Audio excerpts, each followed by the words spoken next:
Start with a real easy one. If you can just tell me your name, you'll be looking at me. Just tell me your name and your occupation. Sam Maloof, and I'm a woodworker. My name is Sam Oh, Maloof. okay. My name is Sam Maloof, and I'm a woodworker. Excellent. All right. Well, I read the book last night. Wonderful book that sort of told the story of your life. But there were a lot of fascinating little facts in there that help sort of tell the story of how you became what you are, this colossal figure in woodworking and craftsmanship in America. So I'd like to just have you tell me, if at all possible, sort of, where were you born? How did you get into woodworking? What was, without I definitely don't want to keep you too long, but just sort of tell me what the transition was that got you from where you were born into becoming a craftsman. Well, I was born in Chino, California. My parents came over in 1903 from Lebanon, and my father had a sister living in Santa Barbara, is the reason they came to California. And they were peddlers like most of the Lebanese that came to this country were.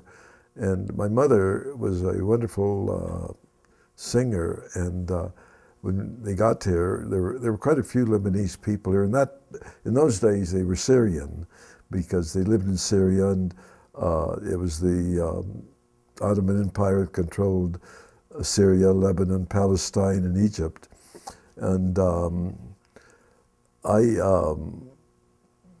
was the only son, only son. My mother had 7 daughters before I was born, and one of them had died at birth. And so I would go with her. She sang at funerals, she sang at weddings, she sang at baptisms, and they'd come and get her no matter what. We lived in Chino, a little farming town. She had a little ladies' store there, and they'd come and get her, take her to wherever. And weddings or funerals I didn't like to go to, but I loved to go to weddings and baptisms. And as long as I can remember, my mother had a little table in front of her store and a chair and paper, and I would draw and do all kinds of things. I drew from the time I can remember, and then I made all kinds of things. I remember I made cars, and I wanted springs on them, so I took her best scissors to cut tin cans up. That one I got a good spanking for, but then my mother, after seven daughters, I kind of think I was a little spoiled, and she'd give me a great big kiss and a nickel for an ice cream cone. So I did things that I shouldn't have done because I knew I was going to get paid for them after I got a spanking. But my mother was a great singer, and she'd take me with her wherever she had to go. And I drew. I can't remember when I never drew, and my mother encouraged me and all. But that's pretty much. Then I do remember getting into horrible trouble once. I was making something, and she just bought a brand new dining room set, and I used one of the chairs for cutting off a piece of wood, and my saw went through and cut a big gash in the dining table. And we still have that set at the old house in the dining table, and we still have that set at the old house in Chino. And I looked for the chair to see where I cut it, and it was quite a gash, but I got spanked for it in an ice cream cone, so I was all right. I was okay. Well, tell me how you got started then specifically, because you had this passion for drawing. You obviously received some kind of an art gene through the family. It sounds like if you started that young. How did you tell me about the transition into woodworking? Was it obvious? Did it happen overnight, or did it happen over a period of time? Well, I graduated in the heart of the Depression, 1934, when people would work for 10 cents an hour if they could find a job. And I painted all the store signs in Chino practically. I knew how to do gold leafing and all, and I'd get $5. One job I remember particularly, it was a big mercantile store. Mr. Dabrowski owned it, and it was a story and a half high.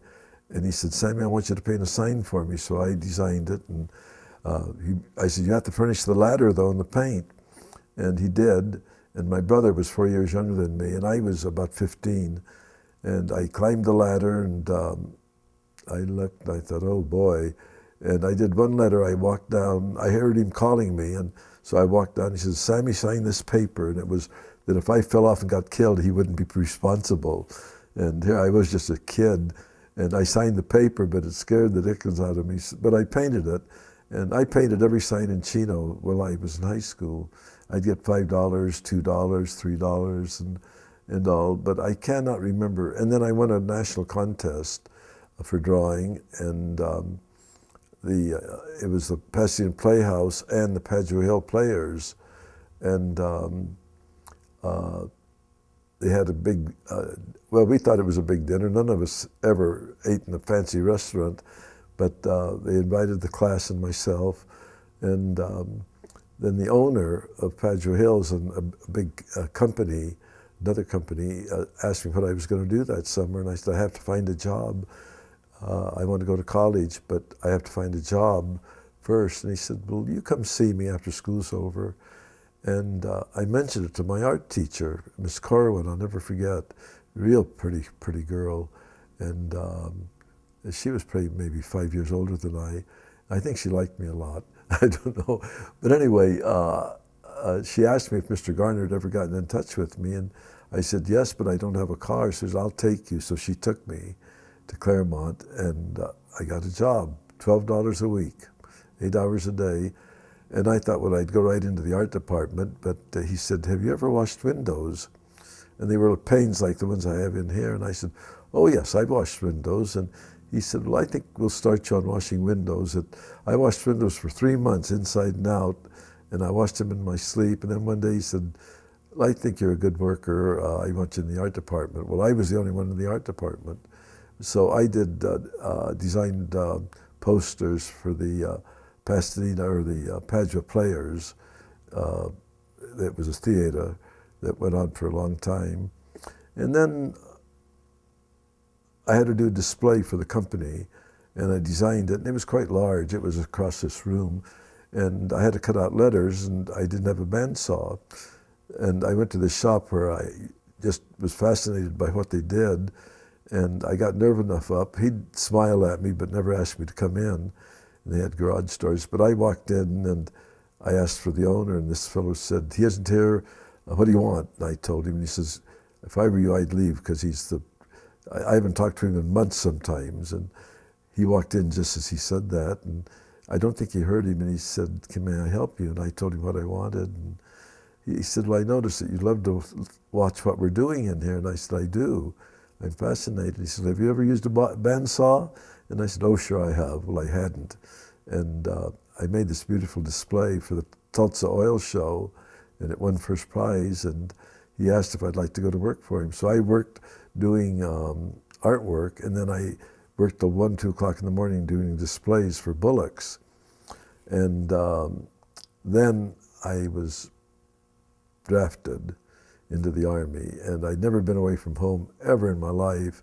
And my father and mother went to the bus station, saw me on, and I thought the end of the world had come. I thought, oh God, what am I going to do? But in the Army, they had a little ocelot that was the mascot, so I drew him the way Disney draws animals, and I had him doing everything, and the colonel saw them and wondered who had done them. And the kid slept next to me. He said, well, my roommate is, so they called me down, and the colonel said, did you do these? And I said, yes, I did, sir. And he said, can you do this? And he brought me a piece of paper that had a horrible drawing on it of a gun emplacement.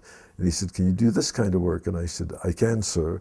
He said, go into that room and draw it. Well, I could do professional engineering drawings. That's what I did at Wartox too. And next thing I knew, I was transferred to headquarters, and then a general saw my drawings, and I happened to be delivering them, and he said, soldier, who did these drawings? And I did, sir. And he said, what outfit? And I told him, and they called me into the office, and the colonel there said, I can make you a sergeant, but that's the highest you can go in the battalion, but they want you at headquarters, and would you like to go? And I said, whatever you say, sir. And I learned a little bit about the Army, that you let them make the decisions. And about a week later, I was called back and said, they want you there, they'll make you a staff sergeant. And going from private to staff sergeant was unbelievable. And he said, but you're not going until they make you a staff sergeant. So 1 week I was private first class and a corporal, then a sergeant, and then a staff sergeant. And we had the meanest sergeant. He was a staff or a regular sergeant. And they all, Sam, now you can tell him what to do. And no, I won't do it. So anyway, I went into headquarters, and then 2 months later, I made staff. And then the captain called me in one day. He says, don't you ever look at the bulletin board? And I said, sure I do. And he said, go look at it. And I went to look at it, and I was made a master sergeant. Well, I served 4 years in the Army in the Aleutians, and then I came home, and I went back to work for a company doing illustration and all. And Millard Sheets, who I knew, who was probably the foremost watercolorist in the country, heard I was back and asked if I'd go to work for him. So I moved back to Claremont, and he was the head of the art department at Scripps and at the graduate school. And I painted murals. He would design them and all, and then I'd blow them up as long as this whole room, and we'd paint together. And then he left for Hawaii for 1 year and left me about 25 small watercolors to enlarge in silk screen. And I worked day and night on those. And then, of course, I'd married Frida, and I wouldn't get home till 2 o'clock in the morning sometimes. And what are you doing, Sammy? So she would come up and help me take them out as I printed them. And some of them were 20 colors. And then I was working awful hard. We would do a mural in, I remember the one especially at Lowry's Foods in back of the bar, and we had to take all the stuff off of the bar at 2 o'clock in the morning, and then I'd gold leaf the whole wall. And then so one day I came home, and Frida was crying. She was a wonderful, wonderful person. And she said, Sammy, who are you married to, me or Millard Sheets? And that's all I needed. The next day, I left at 5, and because we'd paint till 2, 3 o'clock in the morning, and I did that for 3 weeks, and I heard the rumor that I wasn't the same old Sammy since I got married, so I quit my job. And I didn't know where the next penny was coming from, but I'd made furniture for the house, and the LA Times saw it, and did a big, Better Homes and Garden. Oh gosh, what magazine? Anyway, it was House and Garden, I think. So you had been working with wood prior to that? Yeah, but I didn't. We didn't have a piece of furniture in the house when I got married, and I built it out of dunnage and out of old plywood that I sandblasted. And but it seemed that every month something had happened. We'd have enough to pay the rent, which was $50, and then. Hold on 1 second. Should I pick it up? Yeah, pick it up. Mm-hmm. Hello? I'm sorry. Hold on. Back for Okay. 1 second. Let me ask you this question. You've become this furniture craftsman. Do you have any formal education in woodworking? No, I do not. I'm self-taught. I worked for Harold Graham. I didn't know a thing about. He would just have me do things and not tell me how to do it. And just by watching, I knew how to work a table saw. That's where I learned how to work with tools. And but I've never had any formal training at all. And maybe that's one of the reasons why I do what I do so differently. And like freehand cutting on the bandsaw, taking a piece of wood and shaping it on the bandsaw is just absolutely taboo. And this is what I got for it the last time I did it. But so tell me about your the early pieces of furniture. How difficult was it to develop a style, or did you even know with those early pieces that you had a style, that one was emerging? Well, not really. It was a case of making something that we could sit on. And some of the first pieces I did, were just dunnage that I picked up along the railroad tracks, and sometimes it was red oak, white oak, or whatever. And as I say, I didn't have any power tools. My father-in-law, who I never met, had some old tools, and it was all hand done. And I couldn't afford upholstering, so I bought a heavy clothesline from the hardware store and just wrapped it around.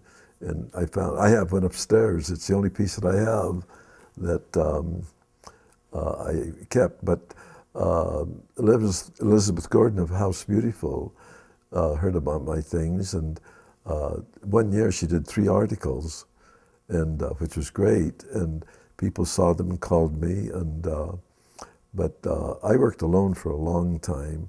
And then my brother, who was a school teacher, would help me on Saturdays once in a while. And then my son would work in the shop with me, and he was just barely able. My first accident, it's rather interesting. I knew of Henry Dreyfuss. He was the #1 industrial designer in the world, and he worked out of New York. And I got a call from him one day, and he said, "You don't know who I am, but I know who you are. I'm building a new house, and I want you to make the furniture for me." And I was just speechless, and I finally said, "Well, you're going to design it. You want me to make it?" He said, "Absolutely not. You design it and you make it." And it was a big house in Pasadena. He lived in New York, but he also lived in Pasadena. So I called on him, and we became very, very, very good friends.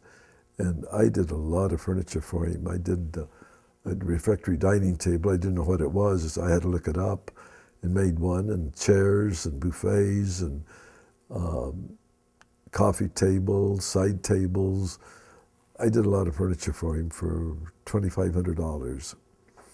And when I presented it to them, his wife said, "Henry, that's an awful lot of money." And he says, "Oh dear, we haven't bought furniture for 25 years, and it's gone up in price."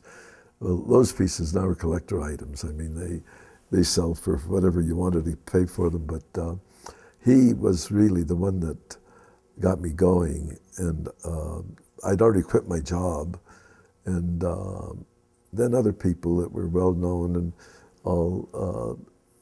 I've kept busy from the day I started. And the nicest part about it is that I've gotten to be friends with so many people. Right now, the day before yesterday, a young man came with his father and mother, and I remember when he was born, and he ordered an awful lot of furniture from me, and his mother says, "Now you've known them from the time they were born, now you're going to put them ahead of everybody." And I said, "No, they have to wait their turn." And they have to wait their turn. And that's the way it works. But I've had a lot of fun. I've met a lot of people, and I love what I do. And the 3 boys that work for me, Larry was about 19 when he came to work for me.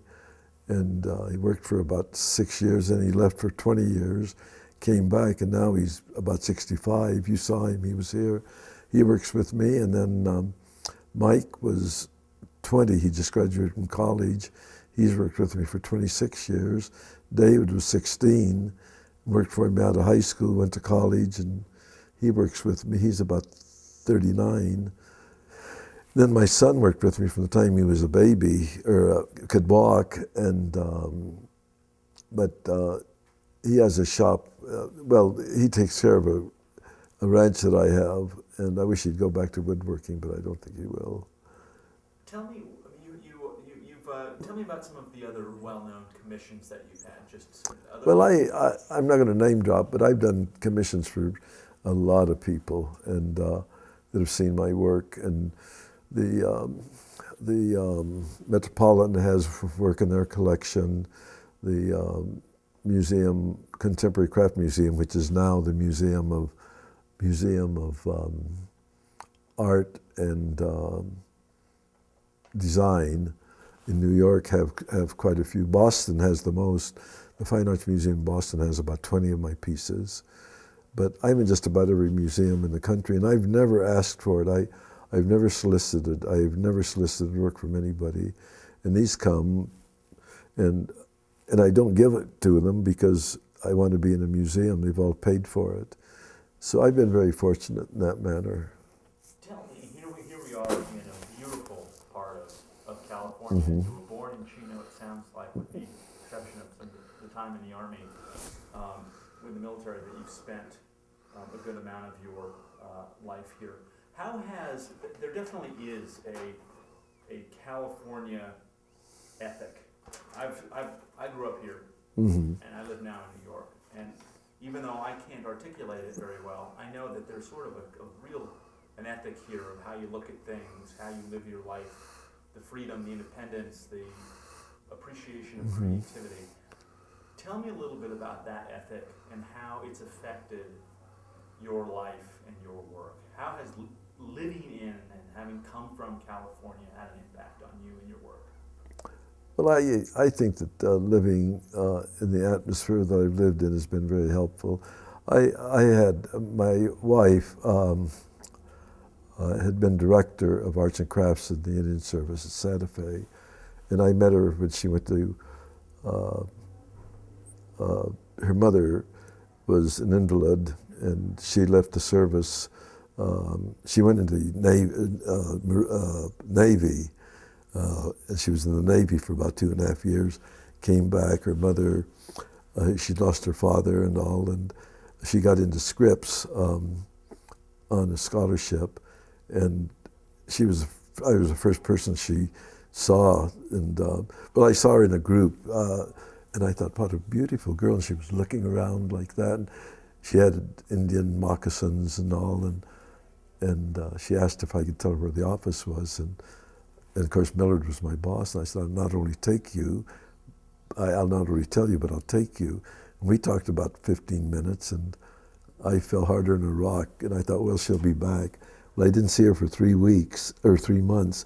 Then I saw her again, same spot, and I saw her looking out, and she walked over to me and said, hello, Sammy, and we got married. We got married within a month, and we were married for over 50 years, and but it was, without a doubt, if it had been for her, I wouldn't have done it.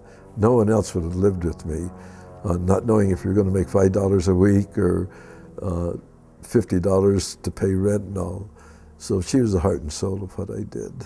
And but let me ask again just about the Western. Lecturing it, then I would get on them.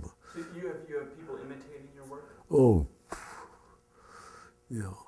But tell me that's the case. So. Well, yeah. Well, see, I give a workshop in pardon. I give a workshop at Aspen. I have from the very beginning of the school, and there was one fellow that I made patterns and all, and he wanted a photograph with me and my wife. We did, and then I gave him drawings and patterns. The next thing I know, he is teaching a class and making my chairs and selling them. And he advertised heavy, and I could have written and said, but I thought, I don't want to get into that stuff. So how do you react to people when you just said that sometimes you see a piece that is a Sam Maloof knockoff? How do you react to that? Well, one time I said something to somebody that was in my class, and about 2 years later he was selling them in a shop in Aspen, and he said, you copied me. What can you say? But you said, for example, you've seen most of these pieces that... They don't. They'll say a la Sam Maloof and all, but they're not mine. I can tell right off the bat. And but sometimes they get angry. I've had people, somebody sent me a postcard and they photographed it on a piece of plastic lawn, and I knew it wasn't mine the moment I saw it. And they sent it to me asking if I would verify it. And then they showed me where somebody tried to sign it, but I couldn't even read it. And I said, oh no, this isn't my chair. They said, well, we bought it as your chair and it's signed. I said, it is not my signature. And so I sent them a little thing. And then 2 days later, I got another one, the same photograph, and all of a sudden it was someone selling them as my pieces. And there's nothing you can do about it. Let me ask you an earlier question. Why do you live in California as opposed to Texas? Or Well, I was born here. I was born here and I love it. And I'm only 14 miles away from where I was born. What do you love about it? Just the weather, the people. It's where I was born and where my friends are. But I've been all over the world and I've still not ever said I'd like to live here. I can't wait to get home. And especially up here. The last 60 years of my life, I've lived up here. I used to live down where the freeway is, and I had a beautiful citrus grove, and it was different in this atmosphere. Up here we're at 2,500 feet, but if my wife hadn't liked it and wanted to move, I'd have moved, because she was everything in the world to me, and I would have done anything she wanted me to do, but she loved it here and all. Do you ever ask yourself why furniture? Well, it was a necessity. We didn't have any when we got married. I was a commercial artist, and you can't sleep on a piece of paper, and I started making furniture, and people liked it. And this is when I was right out of the Army, and I lived across the street from Chenard's art school, which was the finest art school in the area or anywhere around. And I had a friend who taught, and she saw furniture I made for the apartment. I just threw everything out. I went to night school, and she said, "Sammy, you ought to make this. People would buy it." And that's where the bug. And so then, when I went to work for Millard, I made furniture for the house that Frida and I lived in, and it was photographed, and it took off like crazy. I've had, I had one furniture company offer me $35 million, and Frida said he isn't interested. And when I got home, she told me about it, and I said, "What'd you say?" And I said, "You wouldn't be interested." And I said, "Well, you did the right thing, but I'll call him in the morning." And no, I didn't. I went to a meeting, and this man was the president of their company, and or chairman of the board of their company, and Mr. Cheney was his name. And he came up and he said, "Sam, why did you turn us down?" And I said, "Don't know what you're talking about." He said, it was Morgenthau something or the other, and he was the president. And I said, "Oh yes, Frida told me about it," and she answered right. I said if I'd done it, it would have been the end of my career. It would have killed me. Why? All that money and doing nothing, Why not mass manufacture your? No, I didn't want to. It would have killed me. Paul McCobb, I didn't know him well, but he was doing work when I was, and he designed a whole line and became an instant millionaire. 5 years later, he was dead. This way I get to meet people, the other way I wouldn't. It sounds crazy, but I'm doing what I love to do, doing it at my pace. I get to meet a lot of people. I get to do whatever I want. I can go wherever I want, whenever I want. And it's been a good life.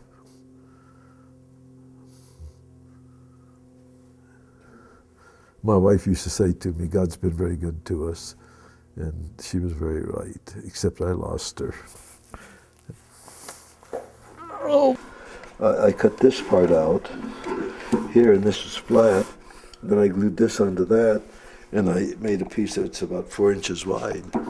And I could do it out of one solid piece, but I'd waste a lot of wood.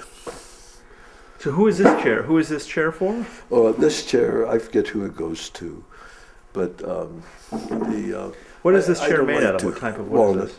But I have a client that I've done 2 big houses for, and I'm not going to say who it is because I don't want it on television, but he's very, very nice, and I've done a lot of work for him. The chairs out there are his, and then the other 4 that I had, I knew that they wouldn't fit on the table, but he wanted 14. And so John Morris, who owns San Diego Padres, those are his right there up on the table. But I've done his whole house, and he called from nothing. He said, "Sam," he said, "do you have anything laying around that I could buy right away?" And I said, "I have 4 chairs." And so he won't have to wait for his. Show me your tools again. That's a fascinating. Well, I keep a lot of them in here.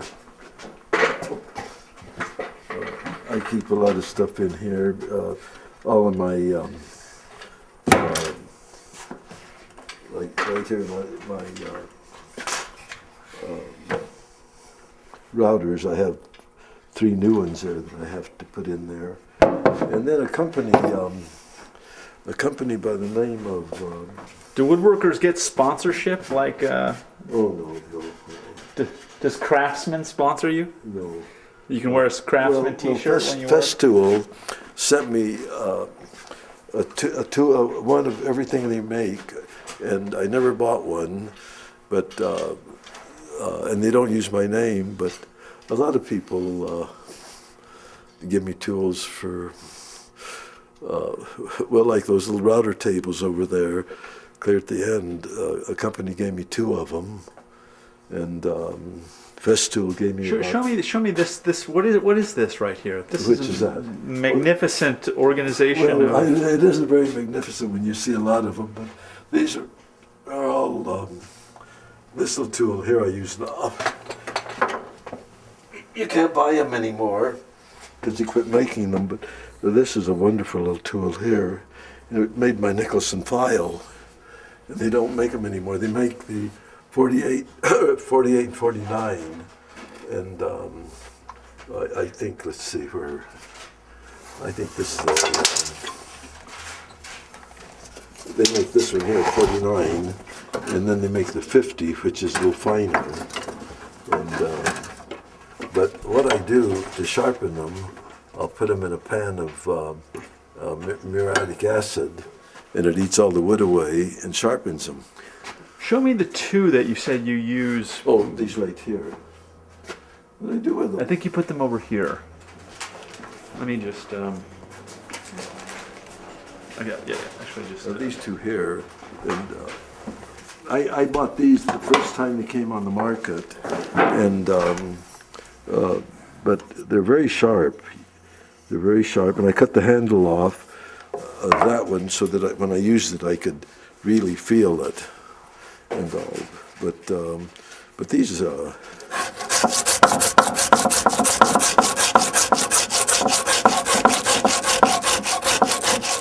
see how much wood I've taken off just in no time at all.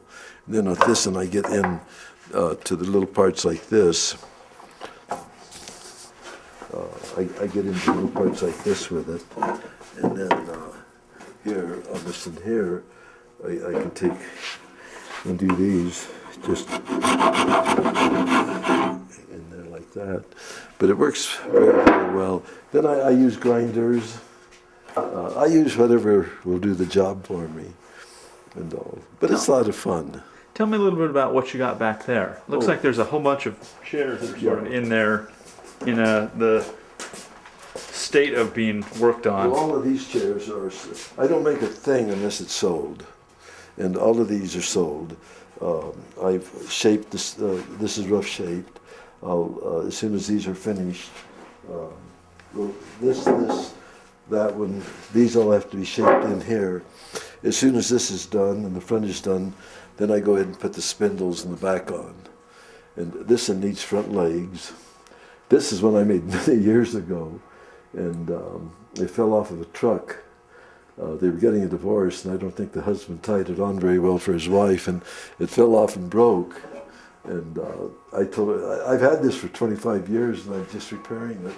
But she moved away, and she thought I was going to do it for nothing, and I said, well, I can't. I said, it'd take me longer than if I made it new. And the gist of it all was that she gave it to me. Then this chair here is going to be a nice one. This will be very, very delicate, and but it has a long ways to go.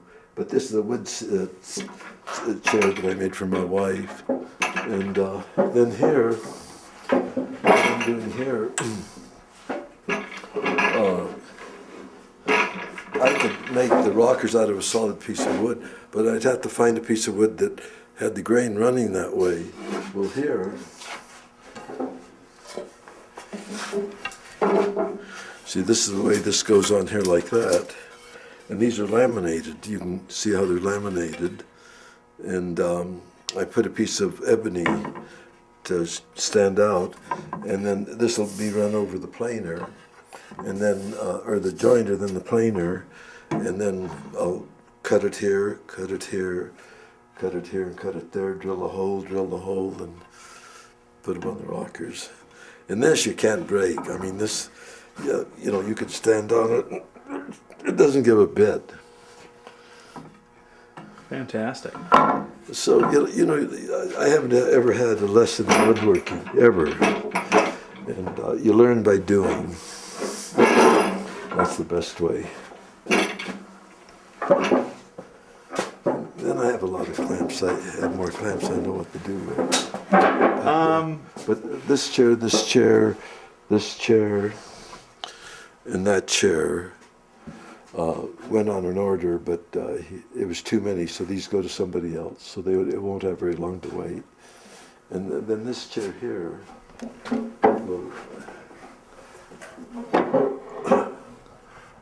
will be the same chair, and then I have to put the legs on. And I can do those. I can have this chair finished and put together in a day. So now, what is it? Tell me about some of these lines and what you've tried to achieve here with some of these lines. Well, you've got this real elegance here. You've got these curves that. Well, this curve, this will stay a curve. This will stay a curve. This will be a hard line here. See, that'll be a hard line, and then this will be a hard line into the chair arm. And a lot of times I don't know what I'm going to do till I actually start doing it. Okay, that's great. I mean, this is just such the raw, fascinating. Go ahead, tell. Well, this is going to be a cradle. Well, this big table here is going to be a drop leaf, and this is the way it's going to work, like so. This table here will do that, and then this is my frame for my ribs. For my, let's see here, and these are laminated, 5 laminates, and they go in here like so.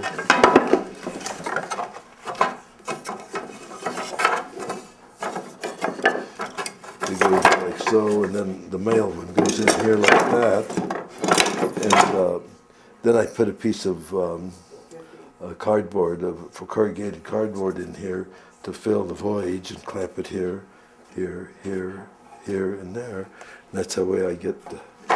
That's the way I get one of these ribs, like so. And what is that rib used for? The cradle. See, this is the cradle here.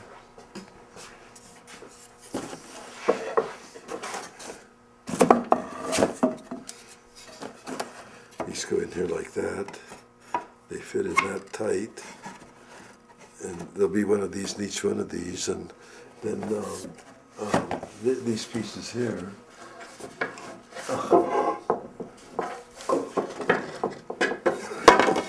These pieces will be the top, like so. See, that's the bottom, and these pieces go in here like that. And I have orders for 3 of them, and I'll get around to it. I jump from one thing to the other, so I'm never working on the same piece. And then over here, Hold on, what? I've done this for a long, long time. Yeah. But I get, I don't know what I get for those, tell you the truth. I keep changing all the time. I think these are 35,000 here. And, 35 what? $1,000. $35,000 for this? Wow. So tell me about this chair. What is it about this I mean, again, you have such a, there's just such an incredible smoothness and organic feel to what you've got here. I do that on the bandsaw. You do that on the bandsaw? That's how I cut my finger off. How? But, I take all this, I round this off all on the bandsaw, and then it's rough. And then they sand it before they put it on. These I do all on the bandsaw. I'd show you how to do it, but I don't want to hurt my... I mean, that's just really beautiful. Then what happens with this piece after? What state is it in right now? Well, after it's all finished sanded, then I put the rockers on, and then I go ahead and shape those in, and then it's sanded, and that's it. Okay. You cut the seat in a bandsaw? Yeah. You cut the seat? Yeah. I drill the holes for the dowels, and then before I put it together, I'll freehand cut it on the bandsaw. Yeah. I don't see any nails or screws. No. And then I use screws, and a lot of times people say you're not a purist, but here, see how thin this is? There's a screw that goes straight in, one this way and one that way. And I'll dare anybody to try to get it out. A dowel can break, it does all kinds of things, but in here, there's a 4-inch screw that goes way back into here.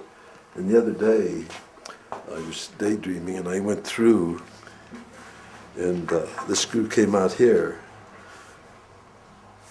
And I tried to get it out. The only way I did, I cut it off, then I took a plug cutter that was just a 1/4-inch diameter, went in, and then I could go ahead and get the screw out. And then I put a plug in, and just as strong as it ever was.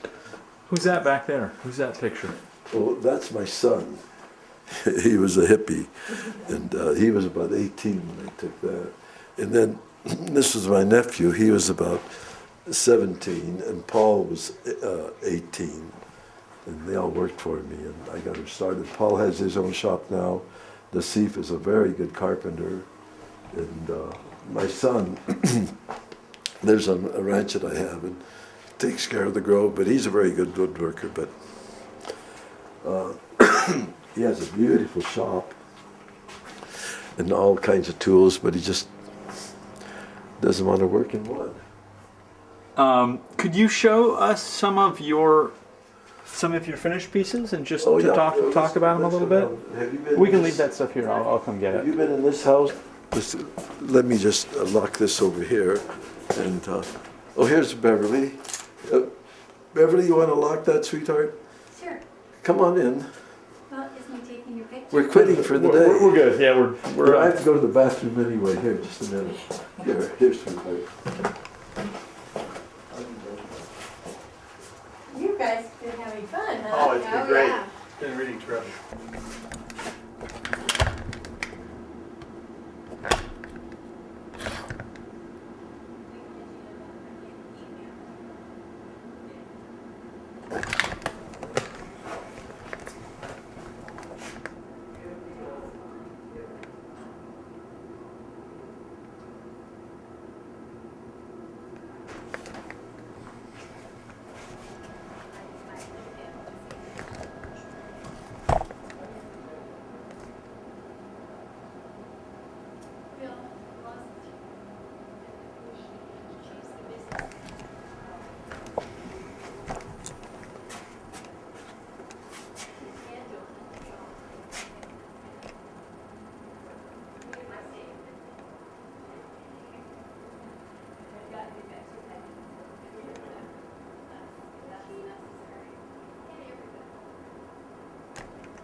Okay, Okay. let's go down and, you didn't see the new building though, did you? I think we did, yeah. Oh, okay. What kind of wood is this right here? All different kinds? Is this discarded wood or? No, this is English brown oak. Sam. Yeah, this is English brown oak, English brown oak. These are all, it isn't discarded, but I'll use it for something. It's walnut. This is all walnut. This is oak. This is going to be beautiful here. And these we're making cabinets for the new house and all. And come on, sweetheart. Bev? I think she went out the other way. Oh, just shut the door.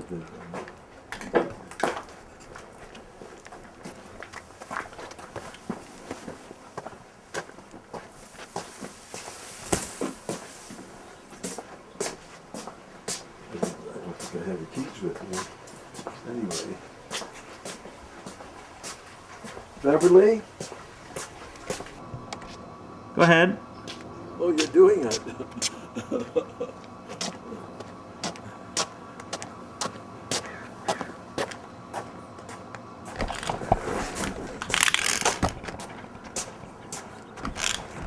When we moved here, Hold on. Eric, you gotta see this. Good shot? This frames him. Yeah, it really frames him.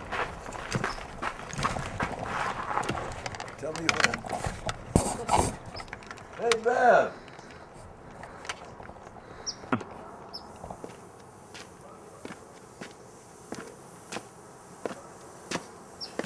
I have a bad left knee. And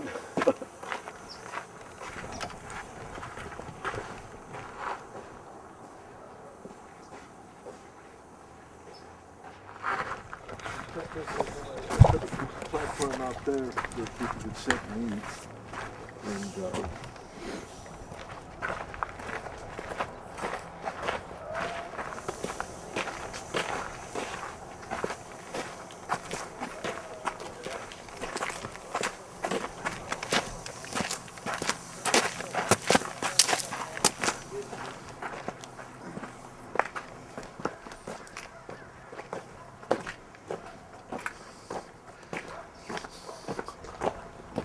What a great place. it's nice. Come on in. All right. I'll follow you. Trying to get in the shot.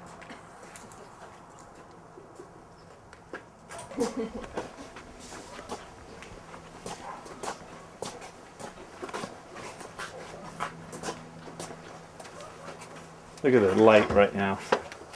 Isn't it beautiful light though? You've been in here already. Oh yeah. Oh, yeah. It's No, that staircase. No, we're not. No. Oh, I thought we saw this staircase. No, this is another one. the pots. This piece here I made for Beverly for this house. Oh, it's beautiful. And but this is the we thought it'd be nice to have. Well, I did because this was supposed to be the museum, and then Frida went away, and it wasn't finished. They hadn't even started. So I decided to live in the old house, or in this house, and keep the other one just exactly like she had it when she was alive. So this is Beverly's house here. How Beverly? Hi. Look at this staircase. Did you make the staircase? Yeah. Mm-hmm. Well, what they did, I had a lot of trouble with them. The architect, I designed it and all, built a model, and the architect had a platform and then a stair that went here, a platform. This was all sealed off with plaster, and it took half the living room. And I said, well, I don't want it that way. I made a model and everything, and I don't think it's right. But the people that were building it, Caltran says, well, you have an architect, and that's the way it's going to be. So as soon as they turned it over to me, I tore it out and put this in. And Did you build this yourself in your? we did all the window trim, all the door trims. We built this. We built the big window there. We put in new doors there and there. And just walk through real quick here and then Great. go back here. And then in here, I've got some water. Beverly needed an office, and we didn't have room, so we brought those in from someplace else. But this gets all torn out, and there'll be, those will be, it'll still be closets, but they'll be solid rosewood. I mean, walnut. And this opens up. It's a queen-size bed. So when you have guests, they sleep here. And then this is the bathroom in here. After we got married, I decided that I would do this, and I built this in here, and this is our bedroom, and it faces the mountains there, and then Frida's buried right there on that little hill. Oh, goodness. And I did that before I ever married Beverly, but I would have, that's where I wanted her, and so that's where she is, and I'll be buried there. Are those your chairs as well? Huh? Are these your chairs? Yeah, this one and that one are my chairs too. And but we're building cabinets now that go across there, and I'll put all my stuff there. And then this gets out to where it belongs in the other house, and there'll be one here and one over there, and those will be deeper for closets. Wow. And then in here, what we're doing is we're keeping this door here, but we're going to go beyond that, out that way, and this will be a great big walk-in closet for Beverly. And then take you through the bathroom here. But, and then upstairs, why don't you go take a... Sure. I'd love to see some. I mean, this staircase is so phenomenal. Go on upstairs. Okay. Okay. Yeah, you got to take a picture of him walking up that stairs. What's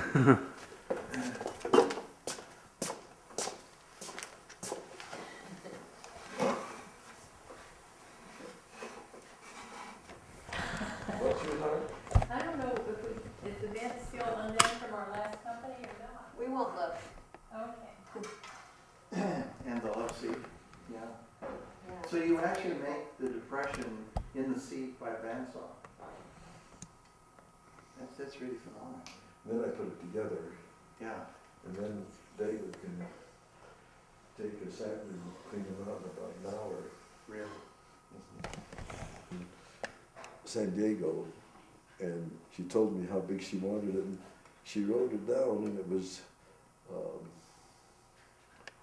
66 inches. And I said, well, I'll just make another one. And I'll keep this for myself. It fits in there nicely. And then on hers, though, I really did a real nice round on the end. 6 feet.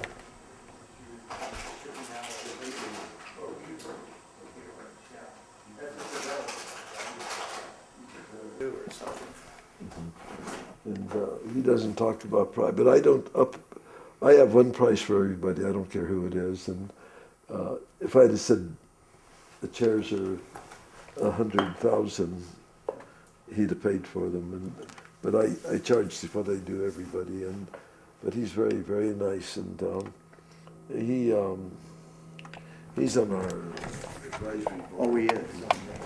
And he's been very generous to us on the new building. Okay, that's good. You know, Yeah. and That's terrific. I think he's given us about 400,000 towards it, and then somebody else gave us $1 million, and so we're all right. We have to raise $2 million to work on, and I think Beverly will do that. And 2 million more.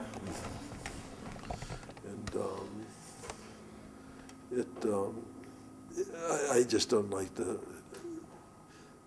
I have a lot of friends that if I asked, I think would come across, but I don't like to ask for it.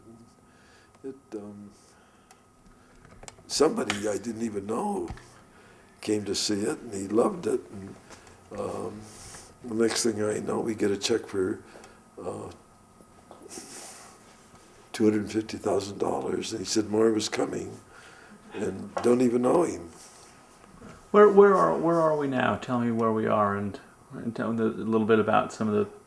Well, this is when we moved. The old house was declared a national. It was on the national list of historic houses, and it's one of 20 houses in the United States. And then I designed this one, and they started building this one, and I thought, well, I'll have this for the museum, and that we'll live in. But Frida went away, and I don't know.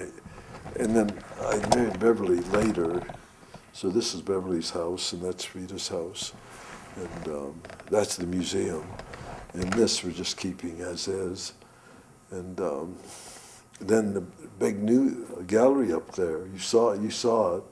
I think it's quite beautiful myself, and I designed it. And, Eric, do you want to sit here?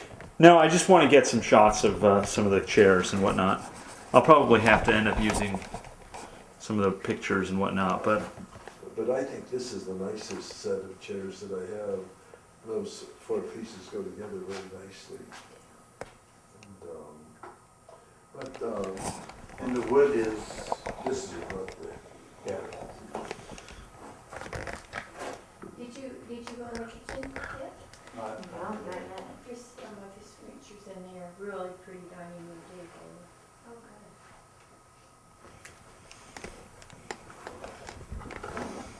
good. But I let Beverly do whatever she wants in here. How Beverly? Well, and she me? Oh, she's having. Boy, Beverly. A lot of what I want to do.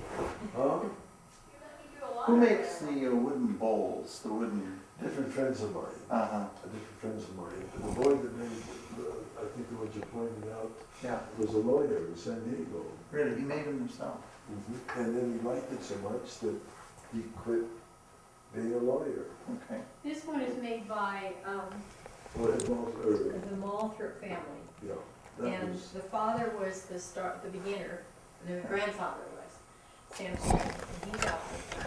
and that red is red. It's I mean, gorgeous. it's in the wood, How does he do the inside? I mean, the same way. I mean, they're just perfect. And, then